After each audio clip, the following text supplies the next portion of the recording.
Assalamualaikum warahmatullahi wabarakatuh. Selamat malam teman-teman. Malam ini kita coba membahas fundamental saham-saham top gainer hari ini. Pertanyaannya, bagaimana kondisi fundamental saham-saham yang menjadi top gainer hari ini ya? Ada 2, 4, 6, 8, 10 yang masuk ke dalam list RTI, sedangkan ada JRPT, Jcon, Jcon maksud saya, itu 12% tapi nggak masuk dalam RTI ya, dikarenakan volumenya mungkin agak kurang besar dari list-list yang masuk dalam RTI ini. Ada juga Toraja lumayan besar, 19% naiknya tapi tidak dalam masuk dalam list RTI. Dikarenakan mungkin volumenya itu tidak lebih besar dari list-list RTI, dan saya kurang paham juga bagaimana RTI mengambil list-list top gainer ini ya. Tapi yang paling penting di sini kita mau bahas saham-saham top gainer yang berada di RTI ini. Yang pertama itu Becap. Kita coba Becap, lihat itu setahun terakhir. Becap itu sudah turun ke 51 dan dalam 1 bulan terakhir dia tumbuh hampir 300% ya. Hampir 300%. Dalam 1 bulan terakhir dia 274%. Kalau dia memang dari angka 51, dia sudah 300% ya. Ke 100 itu 100%, 300% kurang lebih. Becap, bagaimana kondisi fundamental dari Becap ini? Yang pertama kita lihat komposisinya. Komposisi saham itu pemegang utamanya masih pada MMC Investama. Terus masyarakatnya itu berada 23%. Ya. Saham MNC ini lebih kepada grup MNC ya. Kalau dari segi keuntungan, dalam 3 tahun terakhir itu Becap tidak ada keuntungan sama sekali, 0. Tahun 2019 itu hanya Rp1 keuntungannya, 2020 Rp2 dan 2021 hanya Rp1. Dan bagaimana saham yang tidak mempunyai keuntungan itu bisa naik? Ya, kalau ditanya itu saya kurang tahu juga menjawabnya. Tapi dari segi fundamentalnya saham ini memang tidak ada bagusnya sama sekali, kecuali dia masih di masyarakatnya masih kecil, 23%. Dari segi pernya itu sudah lumayan tinggi, 283. Buat teman-teman yang pemula di saham, kalau menurut saya ini tidak bagus untuk teman-teman yang masih pemula. Kecuali teman-teman yang udah jago, boleh trading, silahkan dengan kemampuan teman-teman. Dan PBV-nya itu sudah di atas 1, itu yaitu di 1,72 kali ya. Sedangkan rasio utangnya itu sudah 312%, artinya utangnya sudah 3 kali lebih besar daripada modal saham ini sendiri. Jadi MMC Becap ini, Bank MMC ini,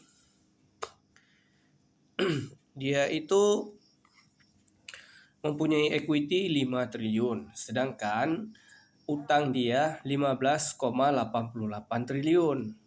Total aset dia 21,58 triliun. Jadi dari aset dia 21, dia hanya bisa penjualan itu di 1,9 triliun. Sedangkan net profitnya hanya 23 miliar. Jadi itu dengan aset 21 triliun dia hanya bisa mendapatkan profit 23 miliar. Artinya di sini tidak sama, hanya 0,1% ya, 0,15% di sini. Nah, teman-teman lihat sendiri dari asetnya dia hanya 0,015%. Jadi kalau untuk teman-teman mau investasi di sini, menurut saya ini tidak bagus karena dia tidak ada pertumbuhan. Oke, kita lanjut yang ke IPTV.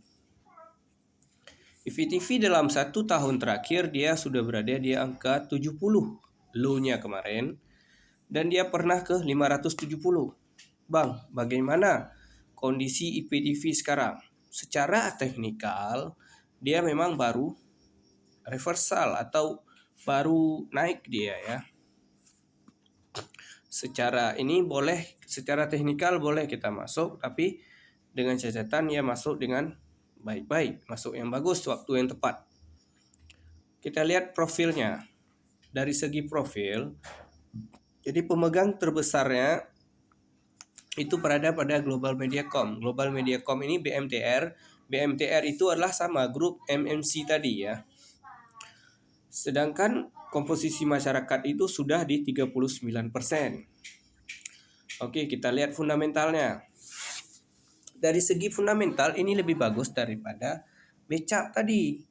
Kalau BCAP dia fundamentalnya dalam 3 tahun terakhir dia tidak ada keuntungan. Sedangkan di EVTV dia mengalami keuntungan per sahamnya itu di 2019 per saham keuntungannya Rp9, 2020 Rp6, dan 2021 ada di Rp8. Terus bagaimana kondisi daripada keuangan dia? Kondisi daripada debt-nya itu tidak lebih dari 100%. Artinya dia utangnya di bawah 1 kali, tidak sampai pun setengah, masih 46%. Dari segi keuntungan dari equity dia lebih besar dari BCAP tadi, 3,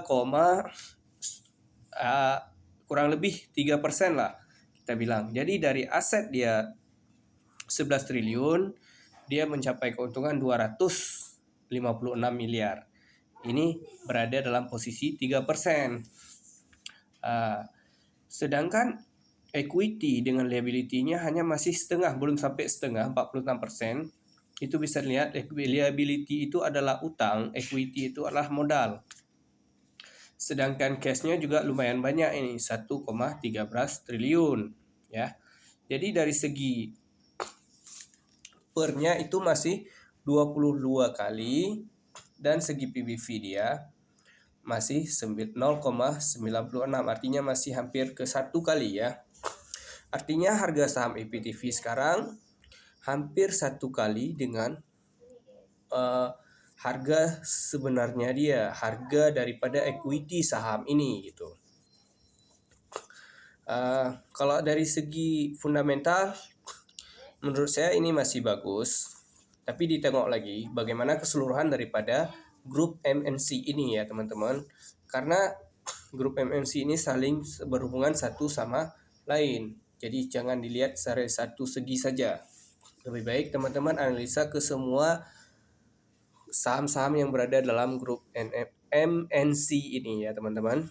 Oke, kita lanjut. Ini selanjutnya ada IATA. IATA Indonesia Transport Infrastructure Tb. Dalam setahun terakhir, dalam 3-5 tahun terakhir dia sudah tidur lumayan panjang.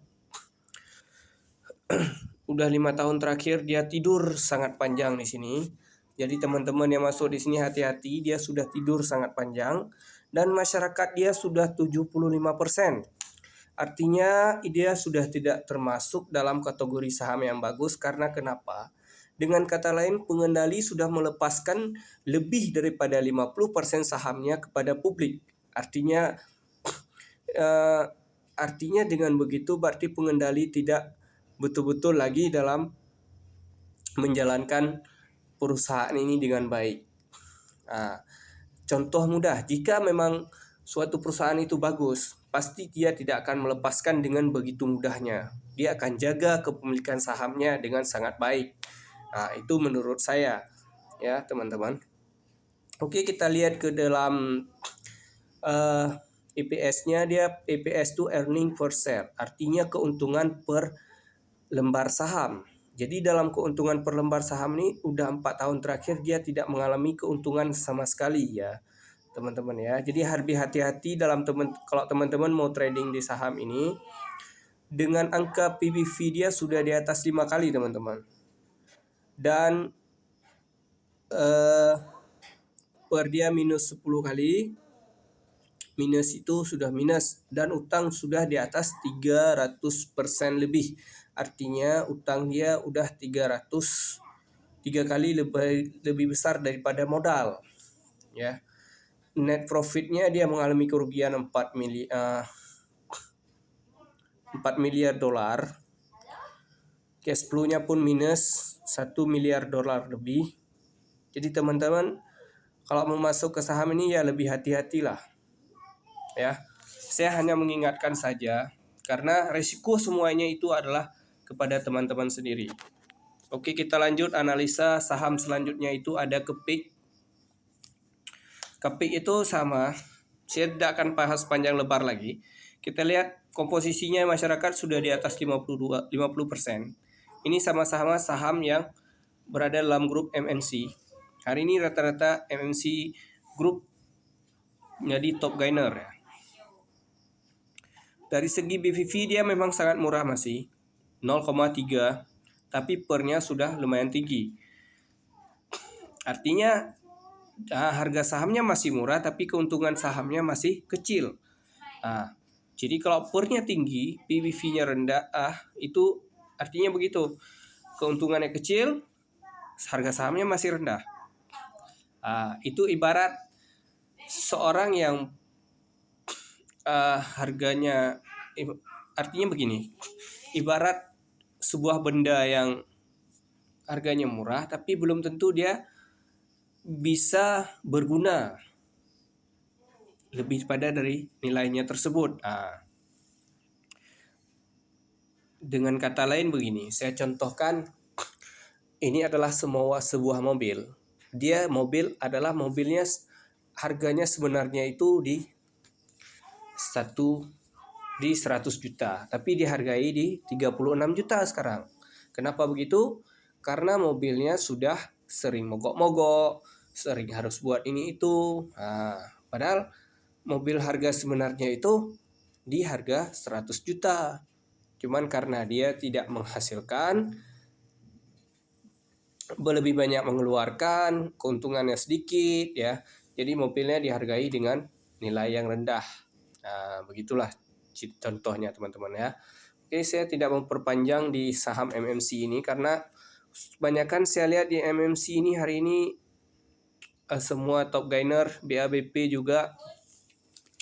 BABP ini 38%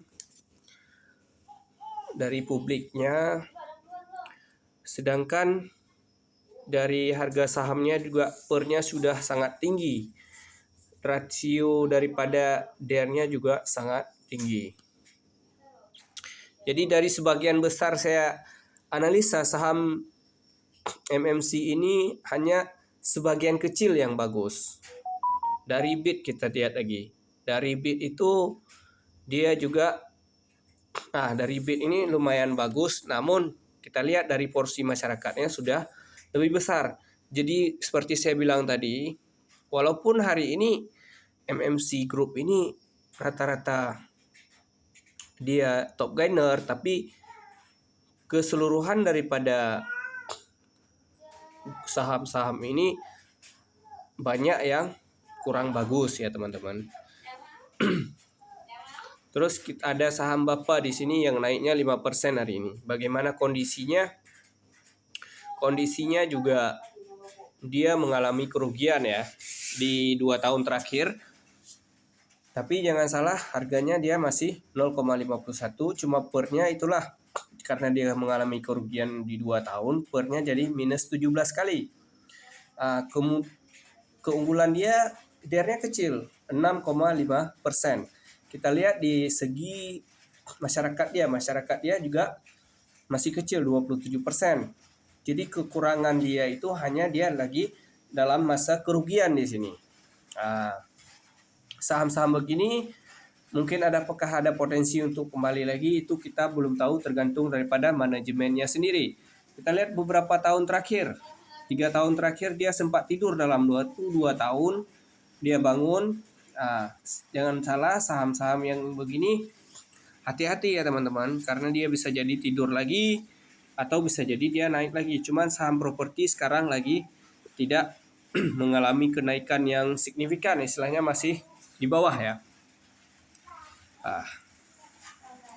Ya begitulah kondisi saham-saham top gainer hari ini.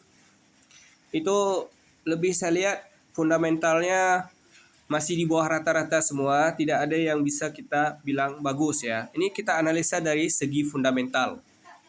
Jadi begitu saja teman-teman untuk malam ini, saya tidak ngomong panjang lebar.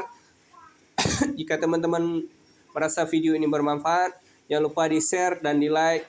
Jangan lupa juga di-subscribe channel ini. Semoga terus kita memperbaharui saham-saham dan terus belajar saham-saham mana yang bagus untuk kita investasikan dan saham-saham mana yang perlu kita antisipasi. Sampai jumpa di waktu lain kali.